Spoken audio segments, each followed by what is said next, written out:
Hey everyone, and welcome to another deep dive. Today we're tackling something that I think we all find a little bit fun and maybe a little bit frustrating too, English tongue twisters. Oh, yeah. Tongue twisters, they're definitely a unique challenge, aren't they? They are. They're those phrases that can make you feel like you've completely lost control of your mouth, Mm. but they also give us a really interesting look into how our brains work with language.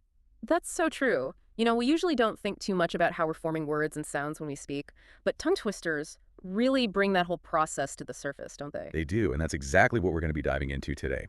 Now for this deep dive, we're going to be looking at a YouTube video of tongue twisters. Now, one of the things, these tricky phrases, these tongue twisters, trip us up not just because of the words themselves, but because of how certain sounds, when they're all bunched together, can create a real obstacle course for our tongues. It's like our brains are trying to send signals to our mouths to form these sounds, but because they're so similar and they come at us so fast, it all gets jumbled up. It's like a traffic jam in our mouths. Exactly. It's like a traffic jam of sounds. And Rachel also mentioned something that I found really interesting, which is that this whole tongue twister phenomenon isn't something that only happens in English. Oh, absolutely. It happens in languages all over the world. I've heard some really tricky tongue twisters in Spanish and French. So it seems like no matter what language you speak, there are going to be these combinations of sounds that can really trip you up. It really speaks to just how complex and intricate the whole process of speech production is, doesn't it? It does. It does. Okay, so we know that similar sounds clustered together are often the culprits behind these tongue twisting challenges. But there's one tongue twister that is infamous for its difficulty, and that's, according to the Guinness Book of World Records, sixth sheep's sick. Oh, wow. That's a mouthful. Right. And even just reading it, I feel like I'm already getting tongue-tied. Well, it's no surprise that it's considered so difficult. I mean, think about those sounds, that B sound, especially when it's followed by K sounds. It's a very specific tongue placement. It's really challenging. And in her video, Rachel actually demonstrates a really helpful technique for tackling this beast of a phrase, and it's simply to break it down, syllable by syllable. Yeah, that makes a lot of sense. If you can master those individual pieces, then slowly putting them all together makes the whole thing a little less daunting. Exactly. It's like learning a complicated dance routine. You've got to master those individual steps before you can put it all together into a flowing performance. A flowing performance, that's a great way to think about it. So sixth sheep's sick might be the reigning champion of tongue twisters, but there are plenty of others out there that are ready and waiting to tangle our tongues. And one that most of us have probably encountered at some point in our lives is the classic, "She sells seashells by the seashore." Oh, yeah, that one. It seems simple enough when you look at it, but then you try to say it a few times fast, and suddenly your tongue feels like it's doing somersaults. Right. And I think what gets me with that one is those S and she sounds, trying to differentiate between them. Yeah, and both of those sounds involve pushing air through a pretty narrow space in your mouth, but it's the subtle differences in the position of your tongue and your lips that can really make it tricky. And it's interesting because Rachel actually suggests connecting the Z and S sounds between the words to make it flow a little bit better. So you would say something like, she sells seashells. Yeah, basically. Yeah. Kind of like turning those two words into one. That's interesting. It's like you're creating a smoother path for your tongue to follow, so you don't have to make quite as many abrupt changes. Exactly. You're streamlining the whole process. And it's amazing how those tiny adjustments can make such a big difference, isn't it? It really is.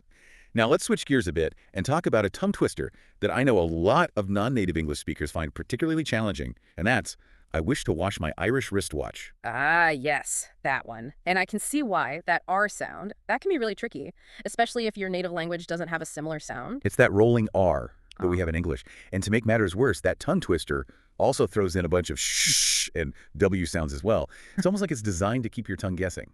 It's a real workout for the tongue. It is. It is. And I have to admit, even as a native English speaker, I still find myself stumbling over that one from time to time. Oh, me too. Me too. It's a good reminder that tongue twisters are meant to challenge everyone, no matter how long you've been speaking the language. They really do level the playing field. And, I think one of the things that makes tongue twisters so enjoyable is that they allow us to laugh at ourselves a little bit. Totally. There's something inherently humorous about watching someone wrestle with these seemingly simple phrases. And it's a good reminder not to take ourselves or our language skills too seriously. Absolutely. Even among native speakers. Oh, yeah. You'll hear people who naturally pronounce certain sounds more distinctly than others, and you'll hear variations in accents. And that's a really cool thing to see.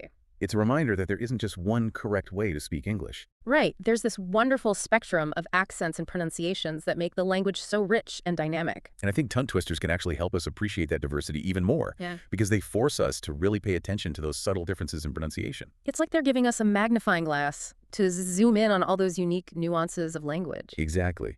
And, if you're ever feeling discouraged by your own struggles with tongue twisters, just remember that you're in very good company. Yeah. Even the most fluent speakers get tongue-tied from time to time. They do.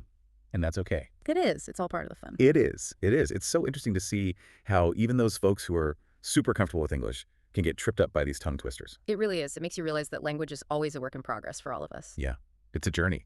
And, in her video, Rachel actually shares some really helpful techniques for tackling these tongue twisters.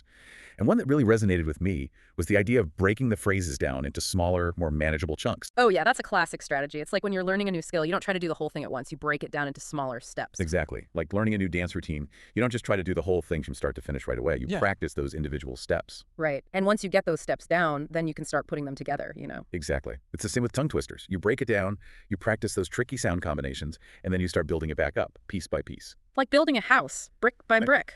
Perfect analogy. And, another technique that Rachel emphasizes is the importance of slowing down. It's not about trying to say the tongue twister as fast as you can. It's about really focusing on the clarity and precision of each sound. It's almost like a mindfulness exercise for your speech. That's a great way to put it. And by slowing down, you actually become more aware of how you're forming those sounds, how your tongue is moving, where it's touching your teeth, the roof of your mouth. You're really bringing your attention to all those little details that we usually don't even think about. Exactly. It's like putting your speech under a microscope. Yeah. And that can be really helpful because it allows you to identify any specific sounds that you're having trouble with, and then you can really focus on those. So you're not just practicing tongue twisters in general, you're actually targeting those specific sounds that are tricky for you. It's like a personalized pronunciation workout. It is. It is. And Rachel even provides some specific tips for those sounds. For example, she shows you how to form the phi sound by putting your tongue between your teeth and blowing air out. Oh yeah, the phi sound. I know a lot of people struggle with that one. It's a very specific placement of the tongue. And she also gives some great advice for the R sound, which is a common challenge for non-native speakers. Especially that rolling R that we have in American English. Exactly. She emphasizes curling your tongue back in your mouth without letting it touch your teeth. It's fascinating how she breaks these things down. And it's clear that she's passionate about helping people improve their pronunciation. She is. And what's great is that her approach is very practical. She explains the mechanics of how we form these sounds, and then she gives you the tools to put that knowledge into practice. So it's not just about mimicking sounds. It's about understanding why certain sounds are difficult and how our mouths actually work to produce them. It's like you're becoming a detective of your own speech. Right. You're figuring out what's causing those stumbles. Yeah. And then you can come up with a plan to fix it. Exactly. And once you understand how your mouth works, it opens up so many possibilities. It does. And it can make you more confident in your speaking too. Absolutely. Yeah. Because you feel like you have more control over how you sound. Right. And, in today's world, clear communication is so important. It is. Think about all those times when you've struggled to understand someone because of their accent, or maybe they were mumbling. Or when you've had to repeat yourself multiple times because someone just couldn't quite catch what you were saying. Yeah. It can be frustrating. For everyone involved. But if we all work on improving our pronunciation, we can make communication a lot smoother. And that benefits everyone. It does. So, tongue twisters can be so beneficial, not just for language learners, but for anyone who wants to improve their communication skills. They can. Because they help you to be more aware of how you're speaking, how you're forming those sounds. Right. So I guess what we've learned from this deep dive is that tongue twisters are so much more than meets the eye. They are. They're these little linguistic puzzles that can teach us about language, about our brains, and even about ourselves. And they can help us to become better, more confident communicators. Absolutely. So next time you encounter a tongue twister, don't shy away from it. Yeah, dive right in. Have fun with it. Embrace the challenge. And maybe even discover a hidden talent for tongue twisting along the way. And that's it for our deep dive on English tongue twisters. Thanks for joining us. We'll catch you next time.